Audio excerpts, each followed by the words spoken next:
In today's video, I'll be showing you what I eat in a day on a Mediterranean diet. The Mediterranean diet is not only considered one of the healthiest diets, but it's also one of the best tasting. And you're not gonna wanna miss dinner, because most people think it's unhealthy, but I'll be showing you a healthy way to eat it. And if you like easy and healthy meals that make you feel amazing and taste like the sunshine, make sure you subscribe so you don't miss any future Mediterranean recipes. Let's get started. For breakfast, I'm having one of my favorites, which is eggs Kayana, aka scrambled eggs with fresh tomato and feta. I love starting the day with a high protein breakfast, and this recipe is so summery and delicious, and the tomato smell alone makes you feel like you're on holiday in Greece. To make it, I'm starting by prepping my tomatoes, so I'm just chopping a few and adding them in my food chopper to pulse for a few seconds. And if you don't have a food chopper, you can simply grate the tomato and you'll have a similar result. I then added some olive oil to my non-stick pan and added the tomatoes to cook. I seasoned with salt and pepper and some paprika.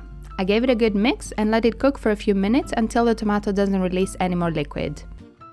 And while the tomato is cooking, I'm prepping some fruits to have as part of my breakfast, as I love to start my day with a fresh fruit salad. And today's selection is an orange and some berries, so I just chopped an orange in small pieces and then did the same for a couple of strawberries. Lastly, I added some blueberries and raspberries and gave it a mix, and my fruit salad is ready.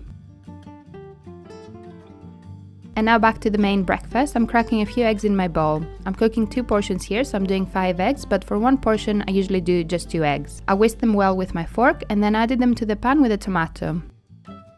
I then slowly scrambled the eggs and let them cook through for a few minutes, mixing them around every few seconds. And for the side, I'm also having a wholemeal pita, so I'm adding it to the toaster to toast. And once the eggs were cooked through, I'm adding some feta that I'm crumbling up with my hands. I gave it a final mix and our Kayana is ready.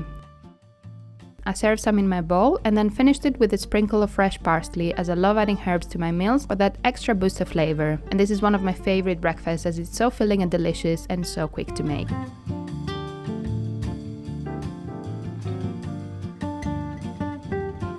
Now after breakfast, I did get hungry a little earlier today, so I decided to have a morning snack, and when I'm making a snack I always like to start with something fresh, so today I decided to have an apple. So I just chopped it up in small slices, and then I'm also having some of this Greek cheese on the side to get some protein and fats and make this snack more filling. I also served a wholemeal rusk on the side, and my little snack plate was ready.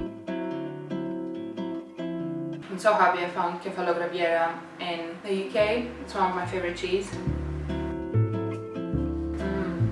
With the apple. Let's see if I break my tooth with this rusk.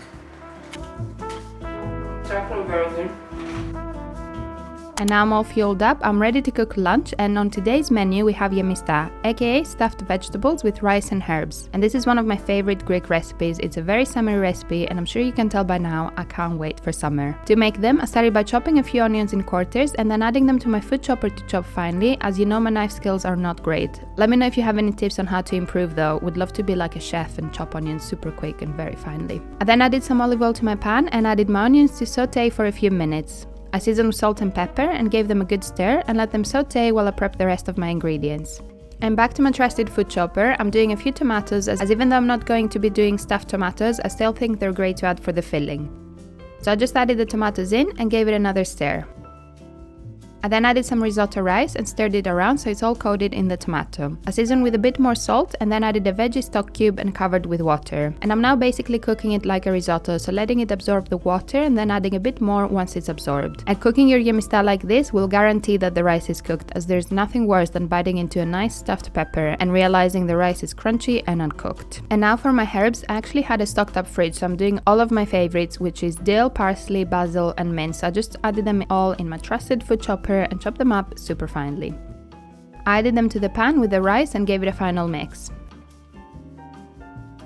I turned off the rice and prepped my peppers by removing the top and then removing the seeds inside.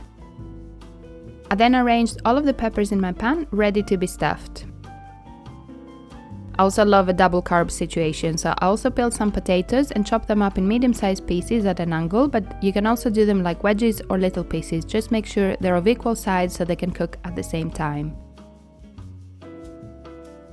And now onto stuffing our peppers, I used a tablespoon and added the rice in each pepper. And because the rice is almost fully cooked, you can actually fill your Gemista all the way to the top, and you don't have to leave any room for them to expand. And I had lots of the rice filling, so I added a couple more peppers at the back.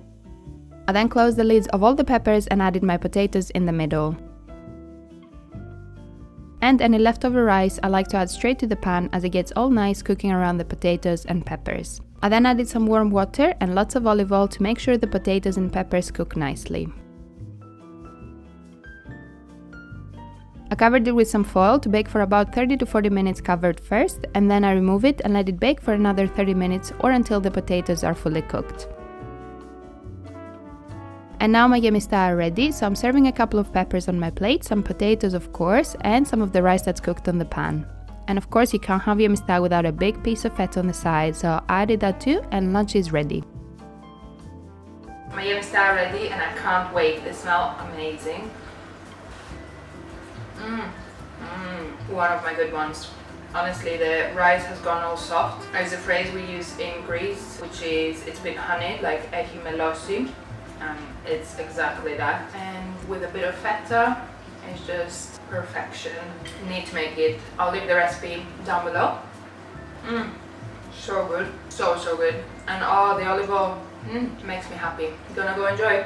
And you know I always want something sweet after lunch, so for my dessert I'm making a classic Greek sweet treat but in a healthier way. And if you're a fan of honey and nuts, you gotta make this, it's so good, it's the perfect afternoon pick-me-up. To make them, I started by adding some butter, olive oil, brown sugar and honey in a pan to melt on medium heat. I was stirring it and waited until it started simmering and the sugar was all dissolved. Once the sugar was dissolved, I added some oats and some nuts. I'm doing pistachios and crushed walnuts as that's the classic baklava combo. I also zested an orange and squeezed it to get the juice out and then added both to the pan with the oats and the nuts. I gave it a good mix to make sure all the oats and nuts are covered in the syrupy goodness, and I then emptied it in a medium-sized pan lined with baking paper. I used the back of the spoon to pat the mixture down and make it even, and then I added some cloves around it just like a baklava. I then baked it in a preheated oven for about 25 minutes. And once they were cooked, I took them out and cut them in about 20 pieces. And I was way too impatient to let them cool, so I served myself a piece to try straight away. Time for dessert. This smells amazing. It's so good. It's very syrupy, just like you would expect a baklava to be. Yeah, and all the flavors, all the elements of baklava, but in an oat bar. Flapjack, it's still warm. So good. And now on to the best meal of the day, although I am biased as pizza is my favorite food, but yeah, let's make a homemade pizza. And this recipe is super easy and doesn't even need proofing, so it's beginner friendly and tastes absolutely delicious. To make it, you simply add self-raising flour and Greek yogurt in a bowl. And the ratio for this is 1.5 cups of flour to 1 cup yogurt for 2 pizzas. I'm doing more pizzas here because I had my whole family visiting. I gave the ingredients a quick mix with a spoon and then added some flour to my working space and then emptied the dough so I can knead it for a few minutes. And this dough can be a bit wet because of the yogurt, so you can add a little bit of flour if you think it needs it. Once my dough was somewhat together, I put it on the side and prepped my toppings so they're ready. And you know I love a vegetarian pizza, so today I'm doing a Greek-inspired pizza. I'm slicing up some mushroom, peppers, tomatoes and olives to make like a Greek salad kind of pizza. So I just sliced all the vegetables in small pieces, and for the olives I'm just squeezing them before chopping them to remove the stone easier. And for my pizza sauce, this is the easiest no-cook recipe I've come up with, so I just add my passata in a bowl, a bit of olive oil, and then for herbs I like to do some basil and garlic, but you can do whatever herbs you like. I also added some pepper and gave it a good mix, and our pasta sauce is ready. And now on to making our pizzas. I took a little ball out of the dough and pushed it with my hands to flatten it. I then used my rolling pin to open it in a round pizza shape, making sure I had a bit of flour on the top of the bottom of the pizza so it doesn't get stuck on the rolling pin. And once it was nice and thin, I transferred it on my pizza pan. I then added some passata and spread it around evenly. I added some cheese. I'm doing mozzarella here in slices as I find the fresh releases a lot of water and makes my pizza soggy, but you can use whatever cheese you like. And for my toppings, I'm doing mushrooms, peppers, onions and olives, and tomatoes. And for that authentic Greek salad taste, I'm adding a sprinkle of feta on top. I then baked it in an oven until it was nice and crispy, and mine took about 30 minutes. And my pizza is now ready, and honestly this is such a yummy recipe, and because of the Greek yogurt it means it's higher in protein and more filling. Let me know in the comments, by the way, what's your go-to pizza topping? I'd love to know if we have any pineapple fans watching. I love pineapple on pizza, but I know it's such a dividing topping. Anyways, look at this cheesy goodness. I'm so hungry watching this back. If you enjoyed this video and would like to see more Mediterranean recipes, you can check out this What in a Week as a Greek living in the UK, and I'll see you in the next one. Okay, bye!